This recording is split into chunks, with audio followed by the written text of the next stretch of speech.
अहम खबर आपको दें कि बुशरा बीबी ने अपने शौहर के जेल में सिक्योरिटी और तहफ़्फ़ुज़ के लिए इस्लामाबाद हाई कोर्ट में दरखास्त जमा करा दी।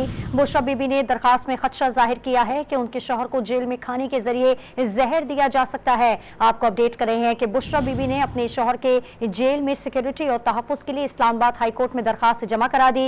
बुशरा बीबी ने दरखास्त में खदशा जाहिर किया है कि उनके शौहर को जेल में खाने के जरिए जहर दिया जा सकता है। मज़ीद तफ़सीलात जान लेते हैं डॉन न्यूज़ के नुमाइंदे उमर मेहताब बर्नी से। उमर बर्नी, आगाह कीजिएगा। जी बिल्कुल, बुशरा बीबी ने लतीफ खोसा के जरिए इस्लामाबाद हाई कोर्ट में एक दरख्वास्त दायर की है, जिसमें कहा गया है कि चेयरमैन पीटीआई को घर के खाने की इजाजत नहीं दी गई, जैसा कि माजी में कैदियों को सहूलत दी गई। मिलावट ज़दा खुराक शौहर की जिंदगी के लिए नुकसानदेह हो सकती है। मेरे शौहर को जेल मैनुअल के मुताबिक वो सहूलियात भी नहीं दी जा रही जिसके वो हकदार है। जेल में सहूलियात की फराहमी से मुतालिक अदालती हुक्म पर अमल दरामद कराया जाए। शौहर के साथ जेल में गैर इंसानी सलूक आइन के आर्टिकल 9 और 14 की खिलाफ वर्जी है। वॉक और एक्सरसाइज की सहूलियात भी फराहम करने की दरख्वास्त में इस्तदा की गई है। जी बहुत शुक्रिया आपका तफसीलात देने के लिए उमर मेहताब बर्नी।